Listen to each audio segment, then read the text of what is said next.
안녕하세요, 가차입니다. 4월 22일 월요일 국내 시장이 마감되었습니다. 자, 오늘은 모처럼 코스피가 크게 반등이 나왔어요. 1.45%의 반등이 나왔고 2600포인트도 돌파해 주었습니다. 그리고 흐름 자체도 굉장히 좋았었죠. 하지만 조금은 아쉬운 종목이 있었을 거예요. 그 종목과 업종에 대해서는 조금 뒤에서 말씀드리겠고, 그리고 코스닥도 0.5% 가까운 반등이 나왔었고, 오늘은 이번 주에 첫날이었던 만큼 그래도 다행히도 시장 흐름이 나쁘진 않았습니다.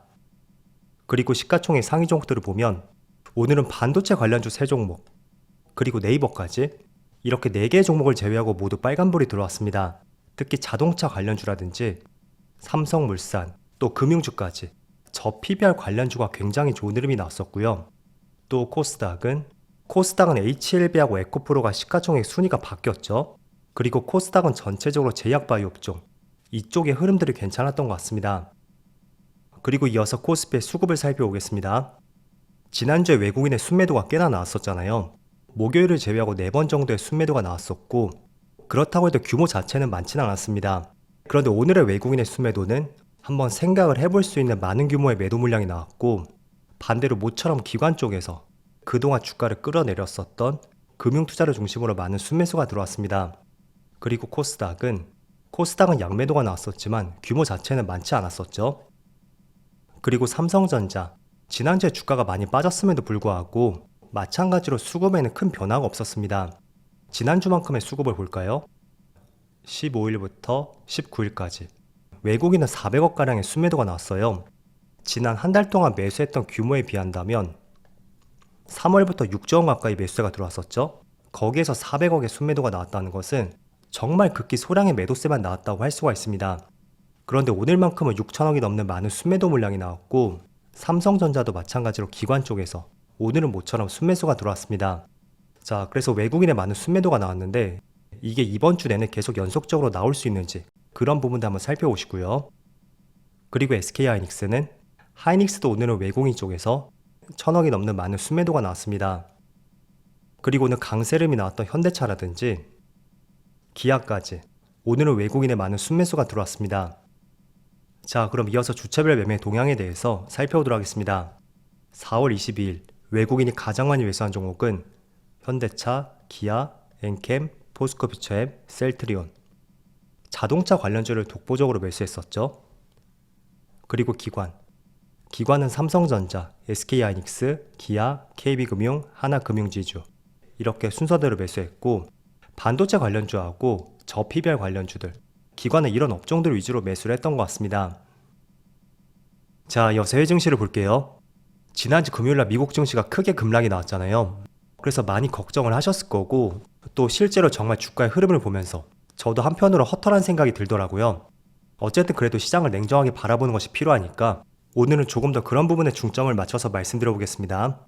자, 우선 나스닥은 전날에 마이너스 2%의 급락이 나왔었고, 그리고 S&P 500도 마찬가지로 1% 가까운 급락이 나왔죠. 반대로 다우지수는 0.5%의 반등이 나왔습니다. 일단은 시장이 불안정할 때는 기술주들이 많이 포진해 있는 나스닥이나 S&P 500 그쪽이 주가의 약세름이 나올 수밖에 없고, 상대적으로 가치주들이 많이 포진해 있는 다우지수는 그 흐름을 조금은 비껴갈 수가 있습니다. 그래서 지난 2022년 당시에도 상대적으로 다우지수에 비해서 나스닥과 S&P 500 쪽이 훨씬 시장의 흐름이 좋지 않았었거든요. 그래서 그 차이는 조금은 이해해 보시고요. 또 추가적으로 반도체 지수를 보면 어제 반도체 지수가 무려 4% 이상의 폭락이 나왔습니다. 그 중심에는 엔비디아의 폭락을 보셨을 거예요. 그래서 그 부분은 조금 뒤에 말씀드려 보겠고, 우선 지금 열리고 있는 아시아 시장 니케이는 플러스 0.5%, 대만 증시는 전날과 거의 비슷하죠. 그리고 중국 증시는 0.4%의 약세름이 나오고 있습니다. 자, 그래도 지난주 금요일에 미국 증시가 크게 급락이 나왔지만 다행히도 지금 나스닥 선물지수를 보면 플러스 0.47%의 빨간불이 들어오고 있고, 그리고 국제 유가의 흐름도 보세요. 지난주 금요일에 유가가 한 차례 급등이 나왔어요. 하지만 그 상승폭을 모두 반납했고, 대려 오늘은 다시 약세름이 나오면서 81달러 근처에서 횡보하는 움직임이 나오고 있습니다. 그래서 유가가 80달러 초반까지 떨어진 것은 저는 굉장히 다행이라고 생각이 되고, 이런 점들은 인플레이션이라든지 다시 재차 나올 수 있는 금리 인상 이슈, 그 걱정을 조금은 떨어뜨릴 수는 있겠죠. 자, 그래서 지난주 금요일에 미국 증시에 큰 급락이 있었고, 나아가서 반도체 지수라든지 또 오늘 국내 증시에서 반도체 지수의 약세 흐름이 나오는 것도 우선 지난주 금요일에 엔비디아의 주가에 폭락이 있었기 때문에 오늘도 반도체 관련주에 조정이 나오고 있다고 이해를 해보시면 좋을 것 같습니다. 자, 그리고 이번 주 목요일에 SK 하이닉스의 실적 발표가 있어요. 지금으로서는 그 실적 발표가 정말 중요할 거라고 생각이 돼요. 그 이유는 지금 반도체 관련주에 급락이 나오는 것은, 자, 며칠 전에 ASML의 실적 발표가 있었죠. 그리고 나아가서 지난주에 TSMC의 실적 발표도 있었습니다. 물론 TSMC의 1분기 실적은 굉장히 좋았습니다. 하지만 2분기의 실적은 그렇게 좋지 못할 수도 있다는 전망들이 조금씩 나오기 시작했고, 그리고 엔비디아가 주가가 $1000가 넘지 못하면서 조금씩 고점론이 제기가 되었습니다.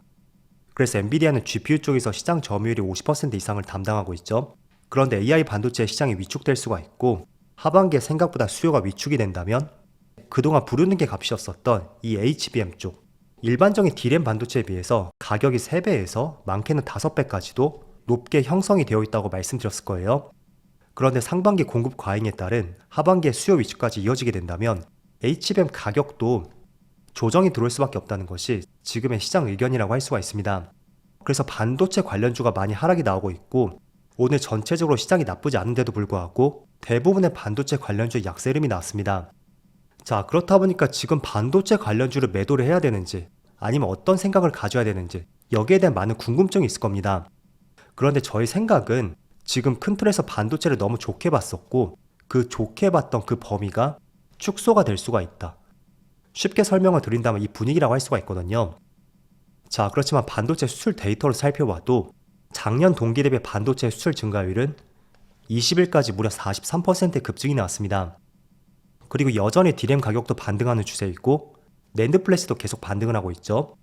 그런 종합적인 면들을 검토해 본다면 저는 반도체 시장의 역성장을 넘어서 이제는 계속 성장 중이라고 판단하고 있습니다. 그렇다면 주가의 하락이 나오는 것은 우리가 기대했던 성장폭, 그 성장폭이 이만큼이라면 하반기에는 그 성장폭이 예상보다는 조금은 미치지 못할 것이기 때문에 거기에서 지금 속도 조절이 나오고 있다고 판단을 해보셔야 됩니다. 그래서 만약에 지금 시점이 지난 2021년 초 이때라고 가정을 해볼게요. 그때도 상반기에는 실적이 굉장히 좋았습니다. 하지만 하반기에는 지금 좋았던 실적을 더 뛰어넘기는 어려울 수가 있다는 이런 의견들이 상당히 많았었거든요. 그래서 주식시장은 꿈을 먹고 성장하는 시장인 만큼 과거보다 성장폭이 더디다면 주가에 하락이 나올 수는 있겠지만 지금은 그런 구간은 조금 아니라고 생각이 되거든요. 어쨌든 HBM 시장으로 인해서 반도체 성장은 계속 나올 수밖에 없습니다.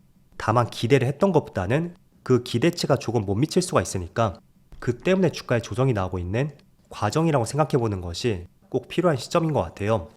그래서 지금의 추세를 보더라도 기존의 추세는 이렇게 움직였었잖아요.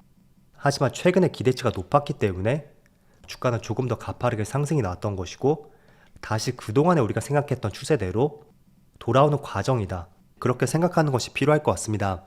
그리고 SK 하이닉스도 마찬가지예요.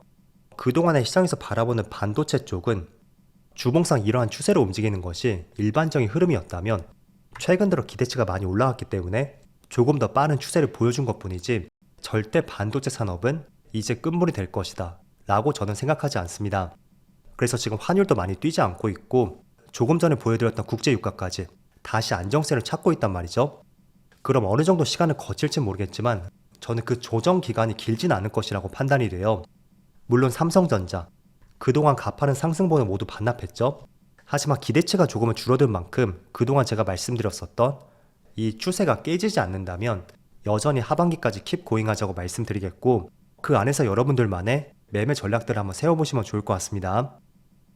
자, 그리고 오늘 오랜만에 저PBR 관련주의 강세 흐름이 나왔습니다. 그동안 국채금리가 뛴다고 해도 별다른 반응이 없었던 금융주라든지 자동차 관련주들 그리고 여러가지 종목들이 있을 거예요. 오늘 오랜만에 큰 강세 흐름이 나오고 있어요. 지난주에 총선이 끝남에 따라서 정책 모멘텀이 조금은 소멸되지 않을까 이런 부정적인 시각들이 조금은 존재를 했습니다. 하지만 그럼에도 불구하고 경제부총리가 배당 소득은 분리과세로 적용하는 것을 검토 중이라는 이런 의견이 기사로 나왔었고 그 때문에 다시 한번 저PBR 관련주로 해서 수급과 관심이 쏠렸던 하루였던 것 같습니다. 그래서 정말로 국회를 통과할진 모르겠습니다. 하지만 그동안 반도체를 많이 쏠렸던 수급들이 그동안 잠시 소외되었던 업종들 그쪽으로 다시 수급이 이동하고 있고 그런 면에서 오랜만에 저 PBR 관련주들, 오늘은 정책 모멘텀을 받지 않았을까 이렇게 말씀드릴게요. 자, 어쨌든 반도체 관련주는 저는 업황 자체는 끝났다고 생각하진 않아요. 다만 기대했던 것보다 그 기대치가 낮아질 수가 있다는 이런 생각들 때문에 시장이 조정이 나온다고 생각이 돼요. 하지만 그래도 시장 중심주라고 할 수 있는 엔비디아 주가가 어디서 브레이크가 걸릴지 모르겠죠.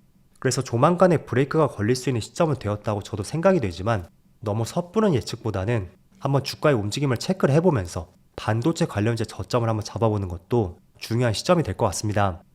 이거는 극히 저의 개인적인 생각인데 성장주의 실적 상승을 방해할 수가 있는 금리 인상 이슈, 그 금리 인상 이슈가 시장에 많이 노출이 되었다면 최근에 반도체 업황에 대한 약간은 부정적인 시각이 있다고 해도 다시 시장은 빠르게 반등이 나올 것이다. 이렇게 생각을 하고 있습니다. 그래서 머지않아서 반등이 나오지 않을까 내심 그렇게 판단을 하고 있고요. 선행적으로 봐야 되는 것은 환율 차트라든지 유가가 어떻게 움직이는지 그런 것도 잘 따져보신다면 금리 인상 내지는 금리 인하 지연 이슈가 시장에 더 이상 파급력을 미치지 못할 수가 있겠죠. 자, 어쨌든 재료가 뭐가 됐던 간에 최근에 많은 반도체 관련주에 큰 급락이 났습니다. 심적으로 굉장히 허탈하고 화도 많이 나실 거예요. 그럴 때일수록 조금은 큰 그림 속에서 나는 어떤 데이터를 보고 중심을 세울 것인지 이런 것들을 꼭 세워나가는 것이 필요한 시점이라고 말씀드리겠습니다. 그럼 오늘도 정말 수고 많으셨고요. 저는 내일 영상에서 다시 찾아뵙도록 하겠습니다. 모두 즐거운 저녁 되세요. 감사합니다.